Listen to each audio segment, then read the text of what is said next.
Hola, bienvenidos. A través de la Biblia de Les Feldick, ganadero y agricultor de Oklahoma. Les Feldick enseña clases bíblicas en casa durante 20 años. El estilo único de enseñanza bíblica de Les Feldick ha hecho que los libros de la Biblia cobren vida. Cuando les está enseñando, es tan interesante que la gente dice que el tiempo parece volar. Y ahora, aquí está Les Feldick. Está bien, es bueno tener a todos de vuelta, y una vez más vamos a entrar en el libro, capítulo 36 de Génesis, y para aquellos de ustedes en televisión, hemos recibido preguntas sobre dónde tenemos nuestras clases nocturnas, y déjenme mencionarlas brevemente. Lunes por la noche estamos en Tahlequah, martes por la noche en Wilburton, miércoles por la noche en Tulsa, y jueves por la noche en McAlester.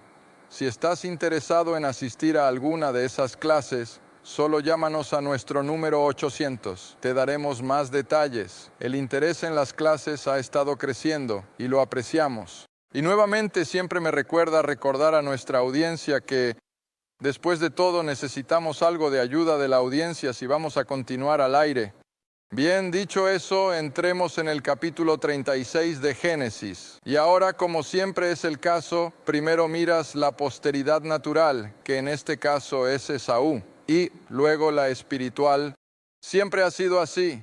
Primero Caín, y luego Set, y así sucesivamente. Israel, y luego Isaac, y aquí viene Esaú. Y luego continuaremos en el capítulo 37, la genealogía de Jacob.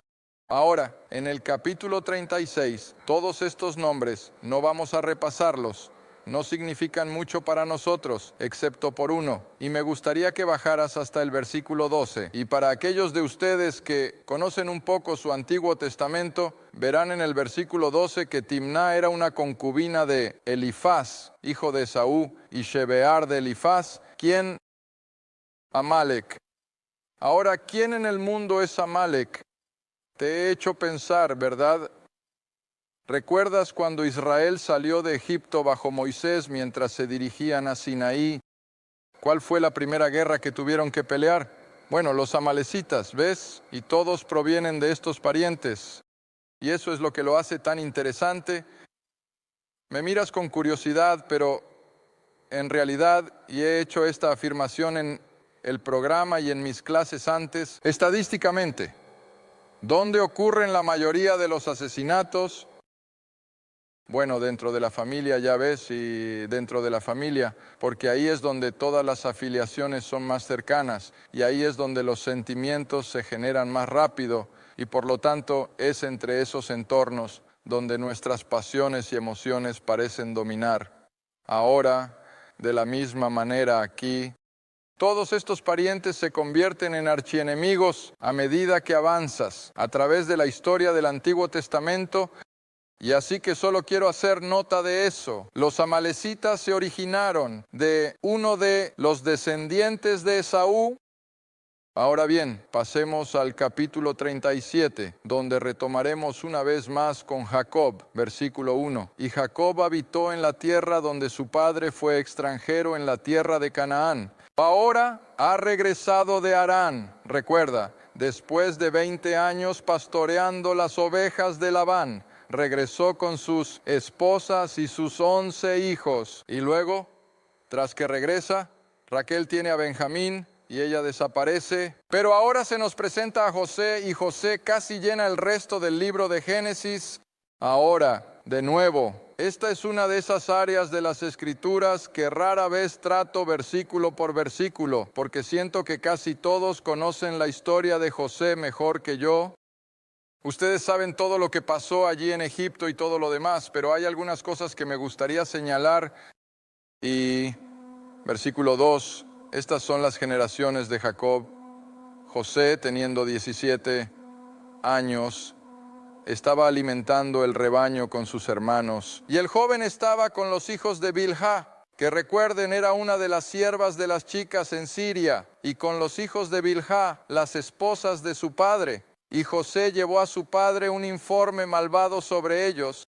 Ahora, aquí viene el versículo 3. Ahora, Jacob, Israel, Jacob amaba a José más que a todos sus hijos? Ahora, he puesto algunas cosas en la pizarra y no vamos a tomar tiempo nuevamente para mirarlas versículo por versículo, pero solo recuérdate que en la vida de José tenemos tantas cosas que son un exacto, ¿qué debo decir? Se repetirá casi exactamente en la vida de Cristo. Y así José es esa imagen del Antiguo Testamento de Cristo cuando aparece en la escena número 1. Cristo era el Hijo del Padre, el Hijo amado, quien el Padre amaba intrínsecamente, y así era José. José recibió la túnica de muchos colores, y de nuevo se remonta a lo que les enseñé hace unas semanas. ¿Por qué se le dio una capa especial al hijo favorecido o al hijo mayor? Ahora Cristo, por supuesto, tenía una capa especial que era único, era sin costuras. Estaba tejido de una sola costura de arriba a abajo. Luego, ambos fueron odiados y rechazados por sus hermanos. Ahora ven José cuando sale a sus hermanos y les cuenta sobre sus varios sueños, cómo ve 11 manojos y todos se inclinan ante su manojo. ¿Y qué recogieron todos? Oye, este tipo nos está diciendo que nos vamos a inclinar y adorarlo. Y vaya que los enfureció. Muy bien, ahora cuando Cristo vino a la nación de Israel, ¿qué afirmó? Que Él era su rey. ¿Y qué dijeron? No tenemos rey sino a César, crucifícalo, fuera con él. Así que ambos fueron odiados y rechazados por sus hermanos. Entonces, por supuesto, a todos los efectos prácticos en lo que respecta al tipo, cuando echaron a José en la cisterna, lo consideraron que muerto. Ahora sabemos que los israelitas vinieron y allí nuevamente tienes un tipo de resurrección. A pesar de que estaba muerto, aún está vivo, y así, por supuesto, con Cristo. Entonces, después de que son considerados muertos y han sido restaurados a la vida, tanto José como Cristo, ¿qué tipo de novia toman? Una gentil, José, termina en Egipto y toma una novia egipcia. Cristo está exiliado, podrías decir, de su trono legítimo en Jerusalén como el rey de Israel y regresó al cielo. ¿Recuerdas lo que dijo Dios el Padre en Salmos 110, versículo 1? Ven, siéntate a mi derecha hasta que ponga a tus enemigos por estrado de tus pies, y luego Él va a regresar. Muy bien, ahora lo mismo sucedió con José. Fue enviado a un país lejano, fue rechazado por sus hermanos. Toma una novia egipcia. Pero mientras él está allí, ¿recuerdas que los hermanos bajaron la primera vez para conseguir su grano? ¿Alguna vez se dieron cuenta de que era José? No lo reconocieron. Y sin embargo, José les dio algunas pequeñas pistas y simplemente les voló la cabeza. ¿Sabes cuál fue una de ellas? Cuando les preparó un banquete, los puso a todos en la mesa de acuerdo a su edad, desde el mayor hasta el menor, y simplemente les voló la cabeza. Dijeron, ¿cómo sabe él quién es el mayor y quién es el menor? Y no tenían idea de quién era José. Ahora, de la misma manera, cuando Jesús apareció, deberían haber sabido quién era. Claro que deberían haberlo hecho, pero no lo hicieron. No tenían idea de que Él era el Mesías prometido. Unos pocos sí, pero la nación en su conjunto nunca entendió. De hecho, me miras de manera un tanto inquisitiva, y entonces tengo que encontrar un versículo para ti. Mantén tu mano aquí en Génesis. Regresa conmigo a 1 Corintios. 1 Corintios, capítulo 2, y nuevamente baja hasta el versículo 7. Disculpe. 1 Corintios capítulo 2, versículo 7. Ahora Pablo, por supuesto, está escribiendo a la congregación gentil en Corinto. Mira lo que dice: hablamos la sabiduría de Dios en un misterio o en un secreto, incluso la sabiduría oculta que Dios ordenó antes del mundo para nuestra gloria. En otras palabras, nuevamente está la presencia de Dios de que Pablo estaría donde está. Pero ahora mira el versículo 8. Lo que ninguno de los príncipes de este mundo conocía Ahora eso significaba romanos así como judíos.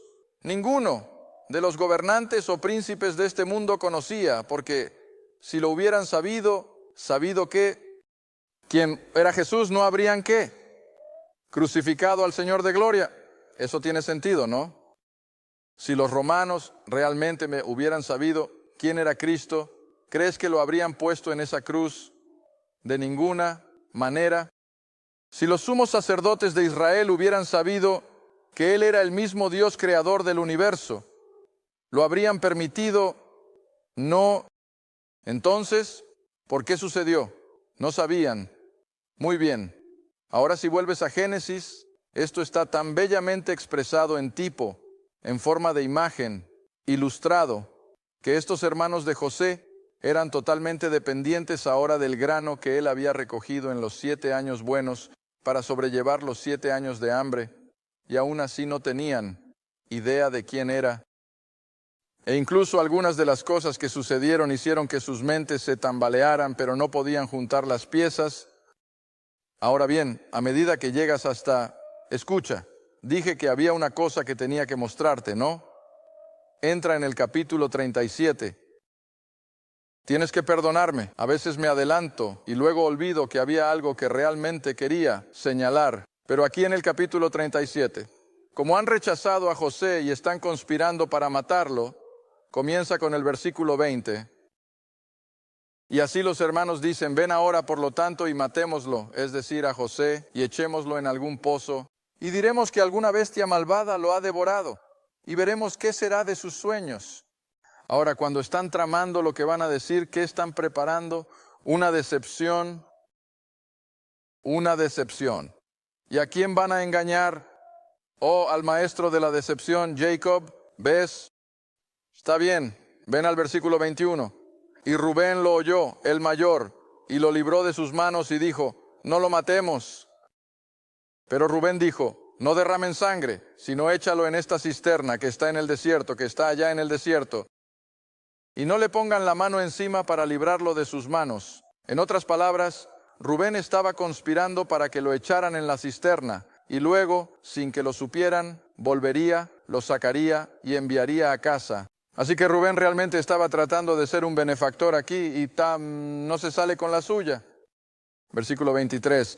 Y sucedió que cuando José llegó a sus hermanos, le quitaron a José su abrigo, ese abrigo de muchos colores, y lo tomaron y lo echaron en una cisterna, y la cisterna estaba vacía, no había agua en ella. Y luego, versículo 25, subraya, se sentaron, lo echaron en la cisterna.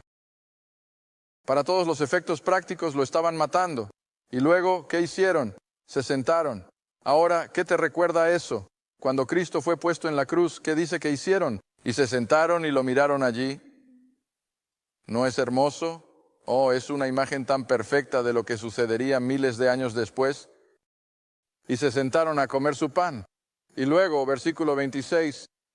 Bueno, continuaré con el versículo 25. No puedo omitir eso. Dijeron, he aquí, una compañía de ismaelitas vino de Galaad con sus camellos, llevando especias, bálsamo y mirra, yendo a llevarlo a Egipto. Y Judá dijo a sus hermanos, ¿qué ganamos si matamos a nuestro hermano y ocultamos su sangre? Vengan, vendámoslo a los ismaelitas y no pongamos nuestra mano sobre él, porque es nuestro hermano de nuestra carne. Y sus hermanos estuvieron de acuerdo. Entonces en el versículo 28 pasaron los madianitas y sacaron a José del pozo y lo vendieron. Ahora ni siquiera tengo eso en la pizarra. Y vendieron a José por 20 piezas de plata, aunque ese número es un poco diferente. ¿Por cuánto vendieron a Cristo?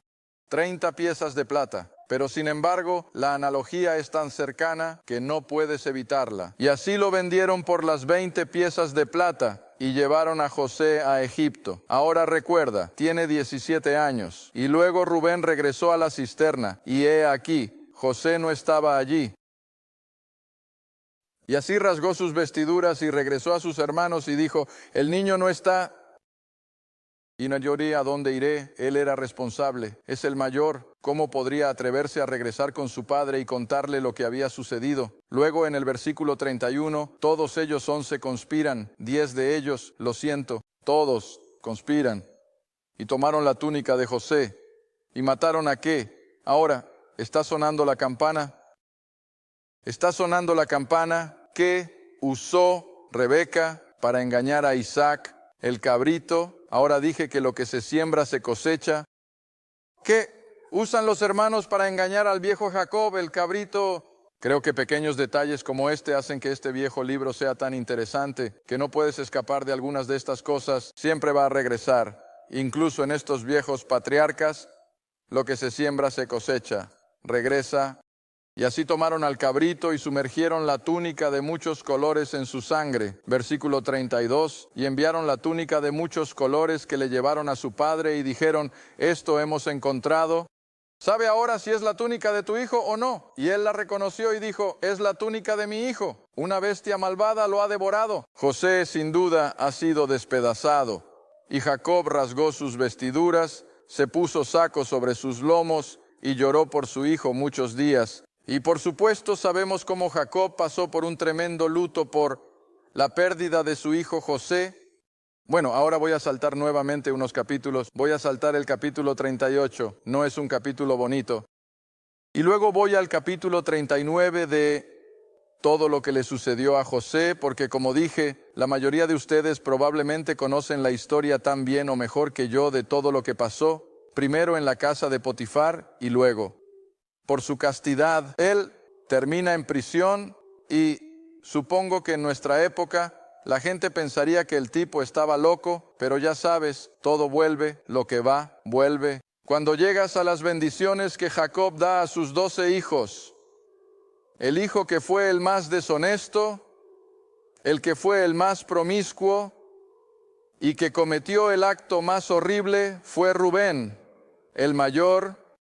Y no sé si la mayoría de ustedes son conscientes de lo que hizo, pero en realidad cometió adulterio con una de las esposas de Jacob. Y evidentemente nunca se dijo nada al respecto hasta que llegas a la cama de muerte del viejo Jacob. Y luego al comenzar a dar las bendiciones a estos 12 hijos, vuelve a Rubén o comienza con Rubén. ¿Y sabes qué trae a la mente?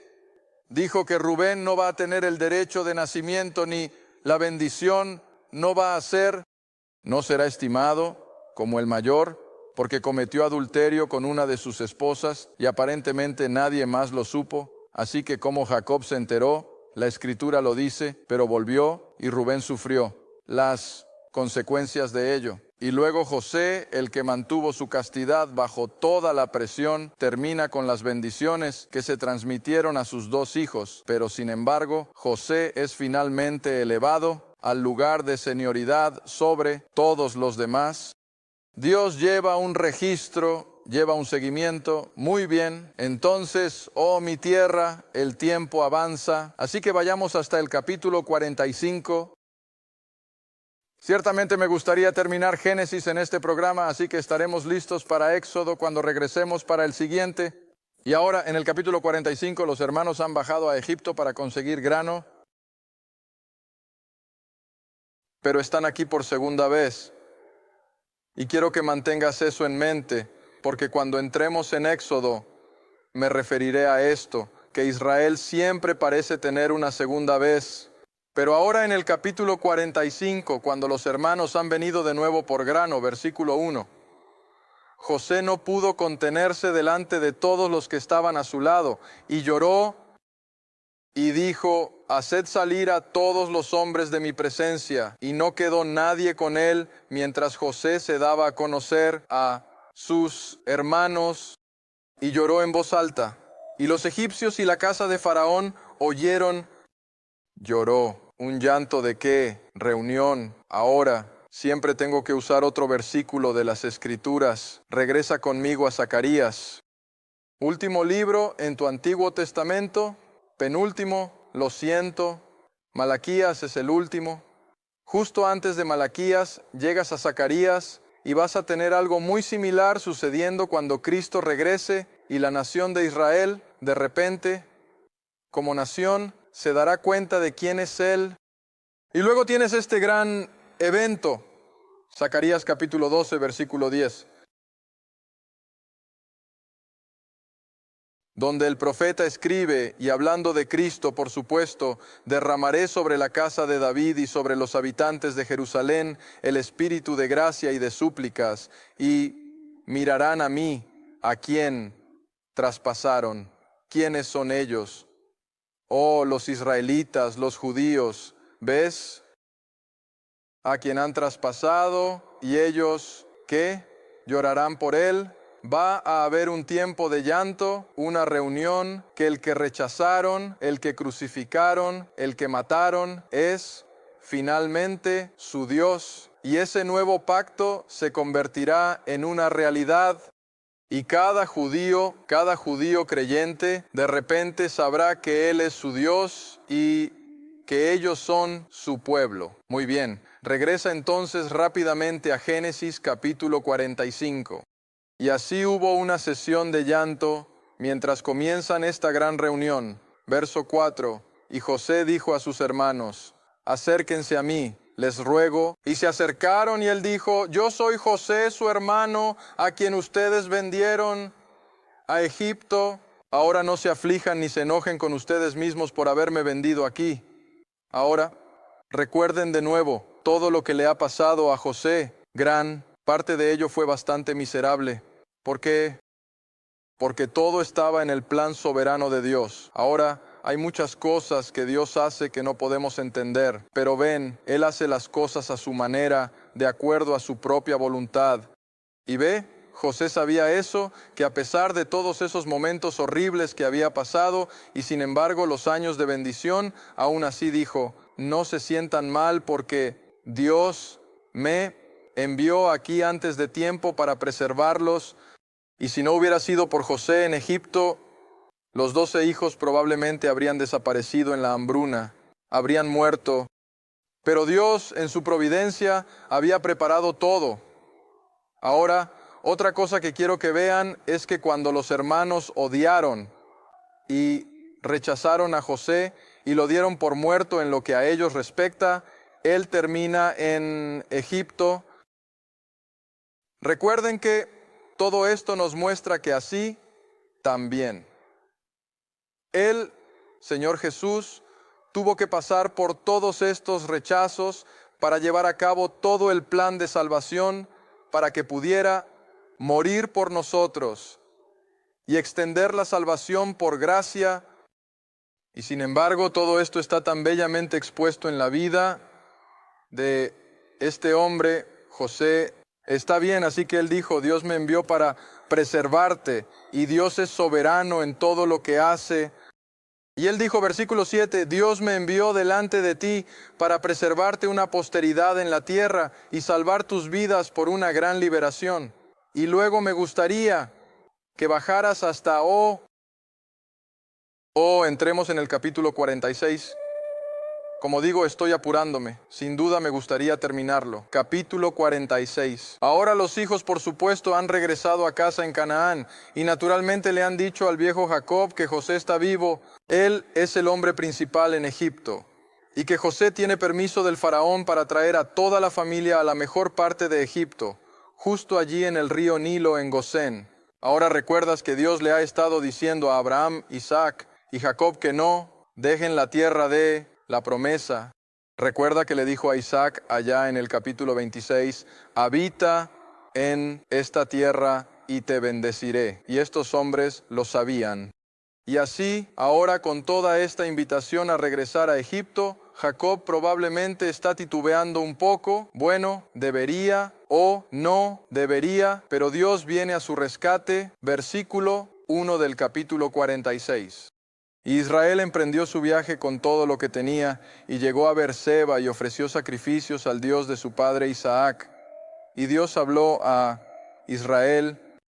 Ahora ves que estamos hablando en términos de su lado espiritual, Jacob, el hombre espiritual, y él dice Jacob. Jacob. Ahora usa ambos nombres en una oración. Y Jacob dijo, aquí estoy. Ahora Dios regresa y dijo, yo soy Dios, el Dios de tu padre. No temas descender a Egipto. Y si no te importa subrayar tu Biblia, subraya esa última declaración, porque allí en Egipto haré de ti una gran nación.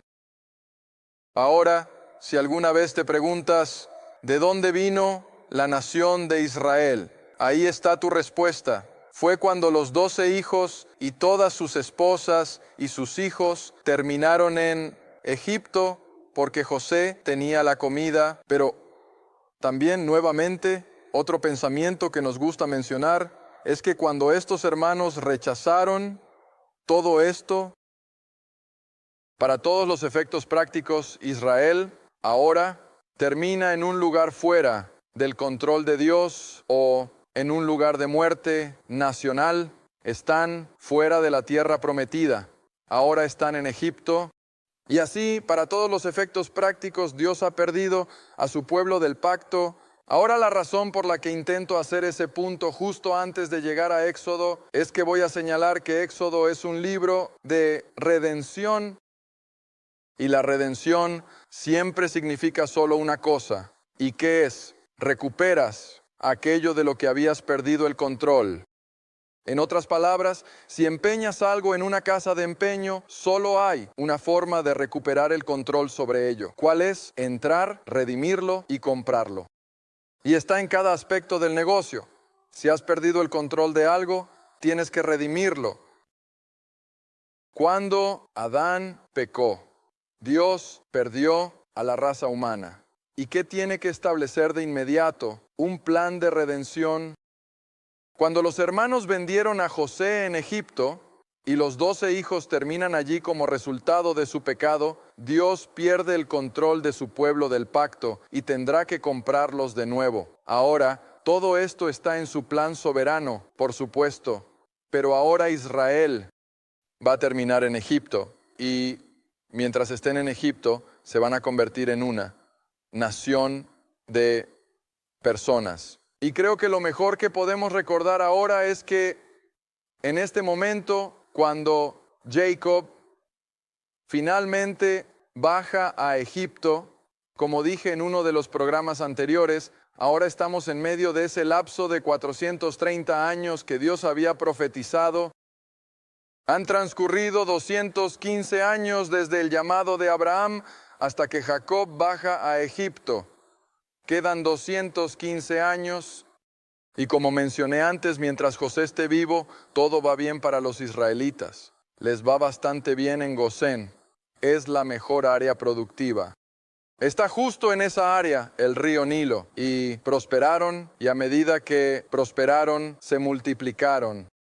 Oh, no podemos imaginar cuánto podrían, pero nuevamente mantengan en mente el elemento del tiempo. Estamos hablando de 215 años y siempre tengo que recordar a la gente, eso es tanto como América ha sido una nación y hemos pasado de unos pocos miles de personas a ¿qué? 250, 60, 70 millones de personas. Gracias por ver A través de la Biblia con Les Feldick, un estudio bíblico semanal. Si deseas más información sobre los ministerios Les Feldick, un estudio bíblico en tu área, o sobre este programa, escribe a Ministerios Les Feldick, Ruta 1, Caja 760, Quinta, Oklahoma 74552. Esa es Ruta 1, Caja 760, Quinta, Oklahoma 74552. A través de la Biblia con Les Feldick es apoyado por los espectadores y tu donación es apreciada.